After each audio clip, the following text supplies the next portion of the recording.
I born in 1962 in the USA, Mountain View, California. That's where I would grow up. Born to immigrant family. So immigrated from the Netherlands to South Africa, then South Africa to America. My mother and father were both Dutch citizens when I was born in America. So that makes it different, somewhat like similar situations for other people. Immigrant families, so we learned Dutch at home. We didn't learn English until school days and everything else, so made for a little bit of fun. But since my brother was a little older, 2 years before I went to school, he was having problems in school, so my parents went to English with us at home. So by the time I got to school, I knew a little bit more English than my brother did starting school. So my early school years were a little bit easier and a little bit better.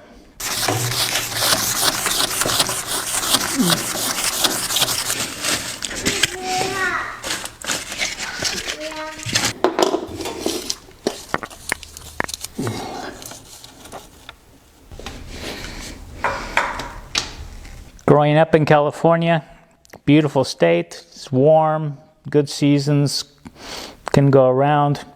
Childhood was normal childhood. Play with kids, go to school, get your education, this one, that one. After I graduated school at the age of 16 in 1979, I did another year in the restaurants. Then I went to work for a couple computer companies. Made some good money, worked for computer companies, but I didn't like it. Too much drugs and alcohol. Not what I would later like to have done in life. But you're young, you do that kind of stuff. So those were the early years. And then after a few years of working, I got ready to start to travel.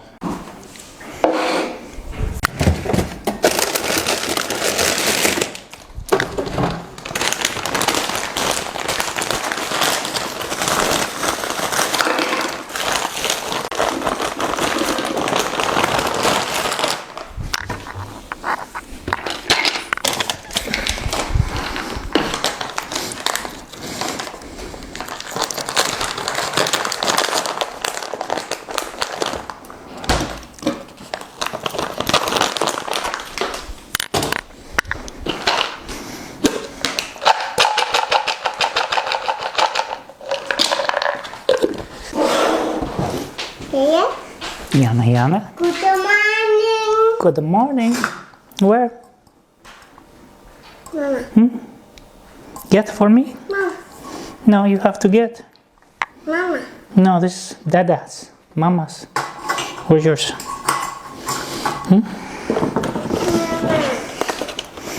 Mama's, yeah. Get yours.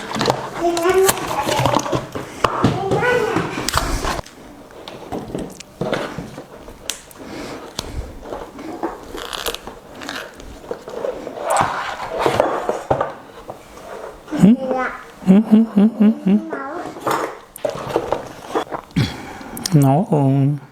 No. No. No. No.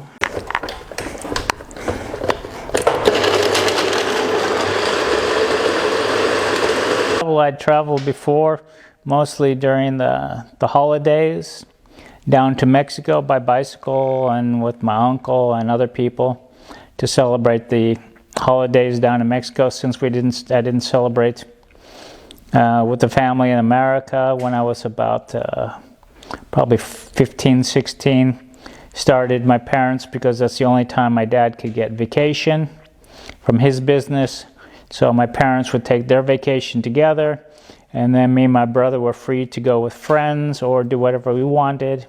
So I started to learn to go down to Mexico for Christmas, because it's next door to California. Easy bike ride, it's warm. So the season is warmer down in Mexico than it is in California by a little bit. So I would ride down there, spend about a month or two over the Christmas holidays, and then come back up to the States. So I started that when I was about 14, 15. But those were my first kind of real trips with bicycle. Then when I came back, like I say, I started to work. And my first real long bicycle travel was, I think, 1986. I started traveling. I flew to Europe, and for about 6 months I traveled all around Europe. At that time, Europe was different than it is today. Every country was its own country. There was no such thing as Schengen. So every border you had to cross, you had to go get your passport stamped and this and that. So for 6 months, I cycled from the Netherlands, from family, around all of Europe, down to France, up around, through Yugoslavia, back around Germany, this and that. Went for 4 countries in one day for my birthday to have a beer. So I went from Luxembourg to Belgium to Germany, or Netherlands to Germany, or Germany to Netherlands, for 4 beers in each country for one, and a passport stamp for my birthday in that year. And I met a lot of fellow travelers at that time, young people traveling from Australia and other countries. And they all started talking about their home countries and places to see and interesting places and Asia and different things. So when I got back at the end of that year, I went back to work in the restaurants, started making some money. Then I decided the next year to cycle again. I wanted to go overseas, but my mom had suggested I first cycle across the United States to see the country I was raised in. So I cycled from California all the way across to New York, to Washington, D.C., up around. I met up with my brother in Long Island because he was doing sailboat racing at that time. And then I cycled all the way back to California, and that took me almost a year. And then I took a break for a few odd months, went back to work, made some money, started making my plans, today we look on a computer or a little cell phone for flight options, and at that time instead I looked in the newspaper, and during that time they had what were called around the world flights. So you would fly all the way around from like San Francisco to Europe to another place, then to another place, then to another place, and then all the way back around to Asia, and then back around to America. So I looked into flights like that and realized I could fly to one place, get off with a bicycle, cycle across a few countries or something to the next airport, then pick up a month or two later a flight from there, and then continue on my around the world journey. So for my first flight, I think I paid something like $1,000 or so, and it was good for 1 year flying. So my first flight was back into England, and then from England we went to Russia, and then from Russia flew down to Africa. So I went to Kenya, cycled around Kenya, down through Kenya, through parts of Africa, then back to Kenya, and then from there I flew to, I think it was India. I cycled across part of India, and then from India I flew, I think it was to Australia. That was the next stop from Australia. Then in Australia I got to Cairns, cycled down from Cairns to Sydney to visit friends, and there I found out about the really cheap flights back into Asia at that time. So during my break, I'd only spent about a half a year about this time. Season was getting to be about winter time in Australia. So my friend suggested, well, why don't you go to Asia for the summer? So I flew up from there to Singapore. Then from Singapore, I cycled up to Bangkok, around through Malaysia, across into Cambodia, Vietnam. Vietnam at that time, we were only allowed to go halfway up the country because they were still not completely changed after the war there. This was about 1988, so the world was a lot different then. So I had to cross back into Laos, went back to Thailand, and then from there I flew to Hong Kong, from Bangkok to Hong Kong, and then from Hong Kong I went into China, mainland China. That was my first experience of mainland China. I went into, you had to take the ferry from Hong Kong into Guangzhou because there were no roads or cities going from Hong Kong to Guangzhou at that time. So I took the ferry into, or a little boat into Guangzhou. And then from Guangzhou I was allowed to cycle around with a bicycle. This would be my first attempt to get a Tibetan visa. So I went to the special government place in Beijing and I applied for my Tibetan visa. But of course, we all know that those years weren't good years in China, so before I could leave the country, they canceled my visa to Tibet. That was 1988. So around the time of the Tiananmen Square stuff, so they changed their mind to what was going on. So I had to leave the country back to Hong Kong, so I had to take a train in between to get back. Then from Hong Kong, I flew to Korea. From Korea, I cycled from Seoul all the way down to the bottom of Korea. Then I got a ferry boat across to Japan. Then I cycled up from the ferry boat from Japan all the way up to Tokyo. And then from Tokyo, I worked my way back and then got back to Seoul, Korea. And then from Seoul, I flew all the way back. The flight brought me all the way back to Australia. And then in Australia, I went across, it was back to spring and summertime there. So I took a flight over to New Zealand. I went to New Zealand for a few months of cycling in New Zealand. Then from New Zealand back to Tasmania. Tasmania back to the mainland of Australia, across to Perth. And then from Perth, it was a flight back to, I think it was Fiji at that time. Spent a few days in Fiji doing some scuba diving and some other things. Then the next stop was Hawaii. I spent about a week or two in Hawaii, then back to San Francisco and back home. So that was my first around-the-world trip.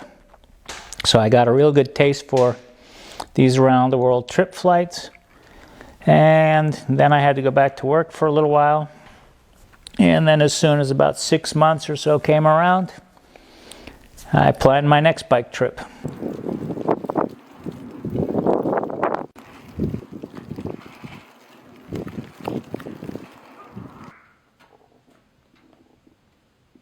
Family supported me as far as when I came home. I always had a house to go to when I first got back home until I could get a job and everything else. And quite a few times since I was only back in America for 2 or 3 months before I would start another bicycle tour. I would usually go back to my parents' house, spend maybe a couple months, make some money. As soon as I had gotten enough money to go again, I got my bike and I took off, because my next trip would take me from California up through Canada, up into Alaska, and up to the farthest point north. And then from there I cycled back down. And then when I got back to San Francisco on my way back to Coastal Road, again I stopped at my parents' house, worked for a couple months to make a bit more money. And then after that I headed back down towards Mexico, and Mexico into South America, and cycled all the way across Central America, Nicaragua, San Salvador, Honduras, Guatemala, Mexico. Then from Panama, there's no road from Panama to South America. It's called the Darien Gap, very difficult and dangerous to pass. So I chose to fly from Panama City into Colombia. And then from Colombia, since I was down in the coastal town, I went over to Venezuela, then looped back, did a short loop from Venezuela back into Colombia, then up into the Andes, then the Andes across from Colombia to Ecuador, Ecuador, I went and visited a cousin of mine. She was doing some work there at the time. And then we went to the Galapagos Islands because when you're there, you may as well do that one. It's an adventure of a lifetime. This is where the animals have no fear of human beings. Sit next to a seal and some other things. And then went back to Guatemala, back from Galapagos to Ecuador, then Ecuador back up the Andes, which is a 5,000 meter straight up climb from the coastline. So you just climb up the mountain. This bike took me over a day and a half to cycle up to the top of the mountain. Then once you're at the top, you're back over the plateau, you're into the Andes Plateau. Cycle that down, all the way down from Ecuador to Peru, Peru to Bolivia, past Machu Picchu, all the normal sites, a bunch of other stuff, into Bolivia, Bolivia into Chile, Chile around to Argentina, Argentina back up around to Paraguay, then Uruguay, then Brazil, and then back there. I had some issues, and so I flew home back again from Paraguay, back to the United States, and then took a few months of work again to make some money again.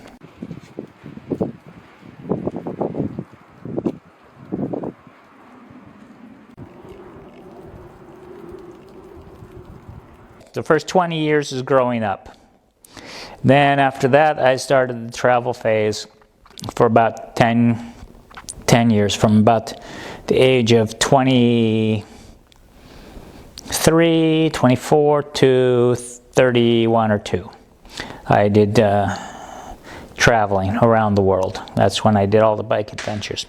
Then the next stage of my life, when I came back, I did about 4 or 5 years of just kind of recovering from getting sick.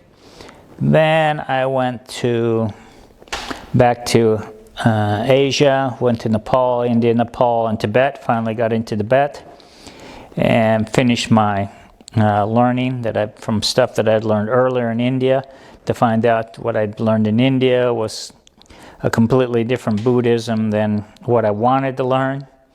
So when I got into Nepal and Tibet in '99, I really went from Vedic Buddhism to Nepali Tibetan Buddhism, learning that. Then I spent my time in Tibet. I cycled to Lhasa over the mountains from Nepal to Lhasa. By bicycle, was allowed to do it at that time. Then back, because wasn't permitted to go from.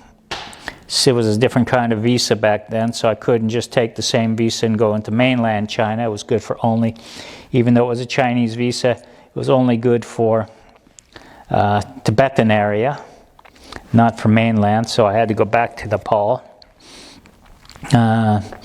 And that was in '99, and I went back to some other Asian places, Myanmar, Burma, Vietnam again, and some other places, and then back to the USA. After that trip, I kind of stopped traveling for about 10 years. I tried what we all call the normal life. I did my meditation. I did Maharishi meditation. I started advancing my meditation stuff and my Vedic practices, learning Jyotish and some other things. Doing my cooking for my main job. And I did that for about the next 2000 to 2013. So about 13 years. And then in 2013, well, you kind of met me along the way. That's when I started cycling again, and since then I've been back on the road. Sometimes I travel with friends that I have met along the way. So I'll travel small, maybe a few months with some friends. And here sometimes a little too friendly, a little too much want me to stop for photos. Ричард Хакет сразу стал объектом повышенного внимания у аргентин. Еще бы, турист исколесил весь мир в любом уголке планеты. Здесь, в частности, впечатляет. Mizunguko ya mjini hapa kwa sababu tunapaswa kwenda Arusha. Flags on top of hillsides or on top of Mandalas here in Tibet or the Mongolian region is very popular among the locals. Usually a blue scarf showing the sky, asking for blessings, for the wind to take your blessings to all your friends or family, whoever you've blessed, until the blessing flag has worn out and then the blessing has been completed. Well, the reason I become Buddhist is I grew up, my dad is Catholic. My dad is Catholic, his family is Catholic. My mom's family is basically nothing. They have no religion. They kind of just believe in spirits and other things, depending on the family member. My dad, when I'm growing up, we never went to church. My dad never went to church, but he was Catholic, so I learned about that. I learned about the other stuff. But since we never went to church, just saw what other friends did, I didn't like what I saw, didn't believe how they said things, so I started questioning it for myself.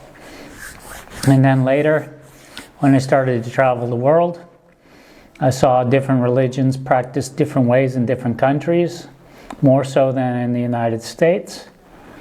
And then when I got to India,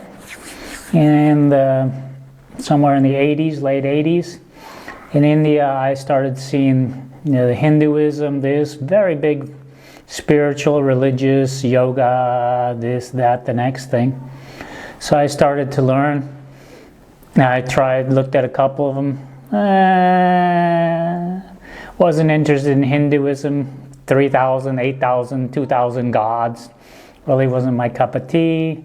Turned out some other things. And then a friend of mine there introduced me to, as we got closer to Nepal area, to Buddhism, which is not a religion, but is a philosophy. So I tried to understand what is the difference in between this religion and what they called philosophy. So in the 80s I learned about the Vedic tradition, which goes back before Hinduism and all that, and the principles that the Vedics had brought later into Buddhism. But it became a philosophy, not a religion. So I started learning the different people, the different gods, the different things, how everything was connected. I like Ganesh, the elephant god, the remover of obstacles. Because in life we have a lot of obstacles that need to be removed. So I went to do that. But then the more I studied, I tried an ashram here, an ashram there in India. Like I say, the Hinduism, the other ones, it really wasn't my thing. But when I got to the Buddhist temple, and I spent 1 month in the Buddhist temple, I learned a very simple life. We did a little bit of chanting, not like I do today, a little bit of meditation, we did chores, we did things, just daily life. And it seemed more reasonable, and I started practicing it a little bit more, diving into it and learning a bit more. Then as I traveled on to Myanmar, later I did another temple in Myanmar.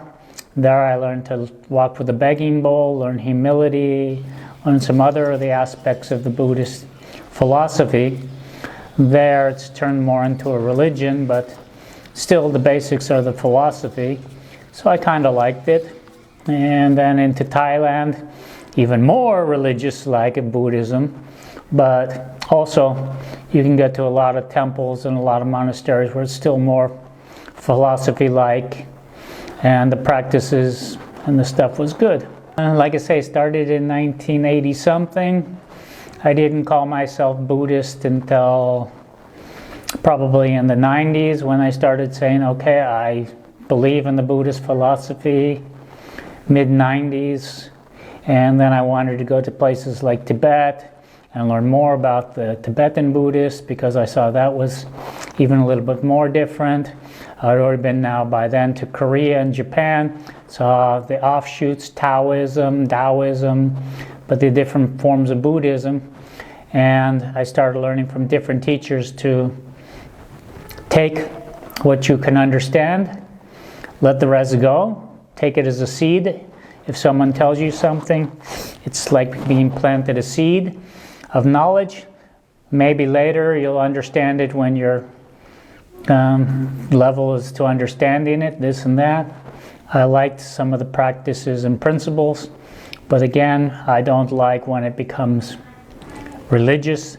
I like it when it stays more a philosophy, and this is what we choose to do to find a path to a better being, a better enlightenment, or however you want to call it.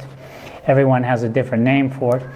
I call it just bettering oneself, so we become a better human being. If we are a better human being, people around us become better.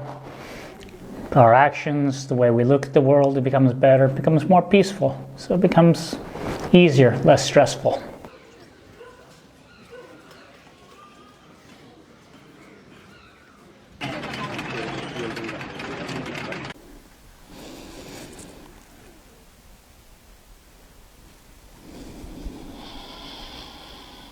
What is Buddha? We are Buddha, from my experience, from what I've learned, from the teachings, from going back through looking at Indian teachings, looking at Nepali teachings, looking at Hindu teachings, looking at all the different teachings.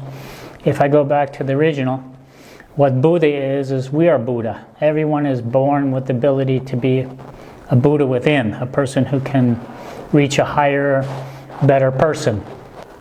So therefore, we're all born with a Buddhist thing, but as we get taught by society, depending on where we grow up, we get taught whatever the society says is right, is wrong, is this, is that, this is how you do things, this is how you do things.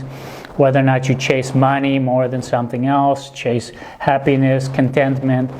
These are all things I found around as I've traveled around the world. I see that the world teaches us or brainwashes us to see something different than the simplicity of life. After all, we are, even though we call ourselves human, we're still an animal. So we still have basic needs like everyone else. Eat, sleep, do our daily business, and find the happiness, whatever your goal of happiness is. Well, with human beings, happiness becomes very, very complicated because we're told we need a house. Okay, house is simple. It can just be simple walls like I build for my cat shelters. Just something to keep warm and keep nice and keep safe from the elements in. Versus man wants $1 billion house with all these fancy items and these fancy things and all this paintings and this and art and all these material objects. When you become more Buddhist-like, it's just things. We can't take them with us when we die, so why are we getting all these things? Why am I spending my entire life trying to get all these things that I cannot take with me elsewhere? But things that I do with Buddhism is like sharing my food with the cats, sharing my food with the dogs, helping other human beings. That's stuff I can enjoy now and take with me into the next world, because it's a part of what becomes, as some would say, your spirit, your soul, whatever you want to call it. It becomes part of your being. Last night, campsite got demolished. 40, 50 mile an hour winds last night. Coming through, pushing the hammock all over the place. Knocking the bike over, knocking everything down last night. Big mess out of everything, but we'll clean it up and get going. In my research, then I learned what is called moving meditation, which is my favorite meditation. And you just get your mind into a state of, well, they call it bliss. I call it just contentment, happiness. And so when I bicycle around the world, I'm in this state of consciousness that allows me to absorb meditation while bicycling, chanting. Occasionally I'll pick up my maul or something else and recite the Om Mani Padme Hum, Om Mani Padme Hum, Om Mani Padme Hum, Om Mani Padme Hum, Om Mani Padme Hum, Om Mani Padme Hum. Or I'll do some of the other chanting that I believe are good. I've learned some from different masters. If I eat meat or something else, Om Bharat Hazaraham, to bless the meat, to ask for forgiveness that I've eaten meat. When people give me meat or something else, or I decide I need that day a hamburger or something else, because I'm human. So Buddha says we still have one of the teachings I was learned very hard after learning meditation was when you meditate too much, you get into a field of consciousness like the monks do. They become very conscious about the meditation, very conscious about that, but they're not conscious in the outside world. Well, unfortunately, I still have to, I'm not a monk, so I have to work in the outside world. So I also I have my spiritual world. So it's like keeping one foot in the spiritual world and one foot in the real world. You have to find a balance between the two, because it's very difficult. If you meditate too much, you only concentrate on meditation, this, that, and you neglect family, friends, outside life of this. Until I go to the stage of becoming, I learn more, and whatever they want to say, come to another level, and then I've decided that I want to become nothing but spiritual, then I can take my foot out of the other world. But in the meanwhile, I live in a world, like I said, that is brainwashed, that I need a house, I need possessions, I need a few things. So I try to keep my possessions and my stuff down to a minimum. I don't have attachment to things anymore. I learn to just, I use when I no longer have use for it. I find someone else that has use for it, and I just give it away. The item will find its purpose in life, being used. Since I'm no longer using it, why am I keeping it? So many people keep stuff in the house, keep stuff everywhere, collect things, and then for what? The item just sits there not being used, not for the purpose it was brought into this world to do something. So that's how I feel with that one.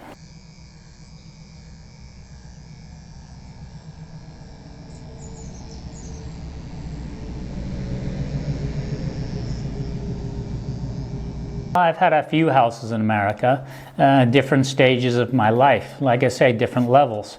As we learn something, someone plants a seed, we learn a little more, we become to another level, we become to this.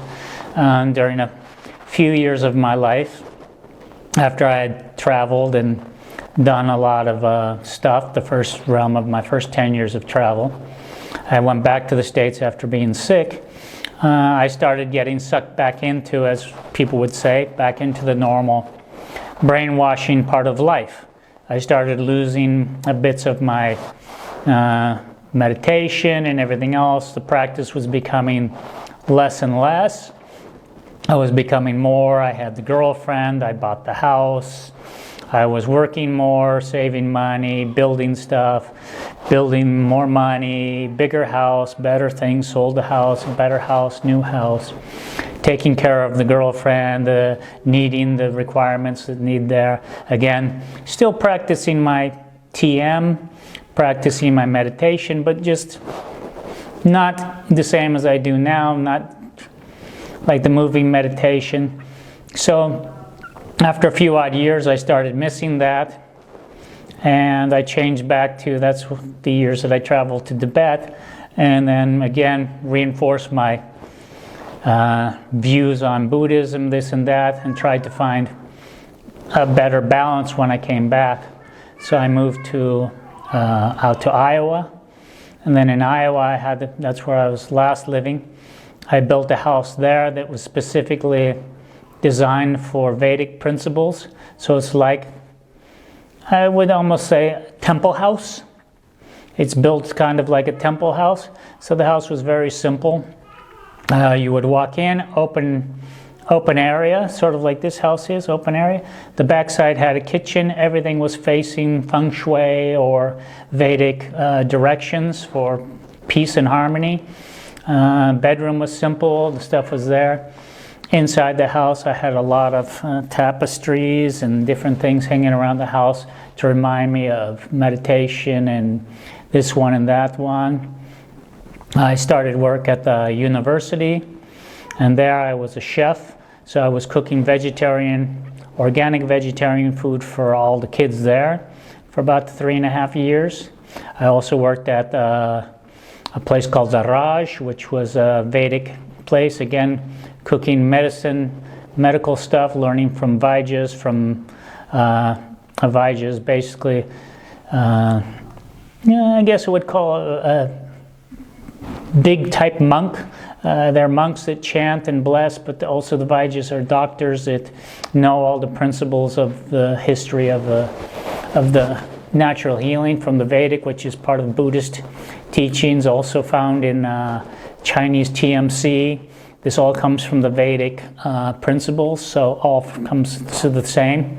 Ayurveda to that one, the difference is, and like in Ayurvedic, they don't believe in the needles like acupuncture does, but they just believe in acupressure, because it's just like I say, as we evolve, we learn different balances and different levels of our enlightenment, and sometimes one view takes it one way, another view takes it another way. So I had the houses, I did that. I went to what was, like we say, called more normal life, but then I started having problems.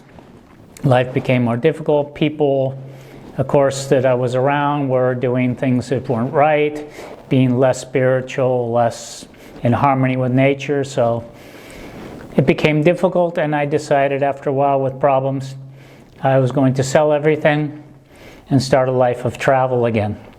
So in 2013, I sold everything I owned, gave most all my possessions, but maybe about 2 boxes worth of possessions, mostly my Buddhist items, my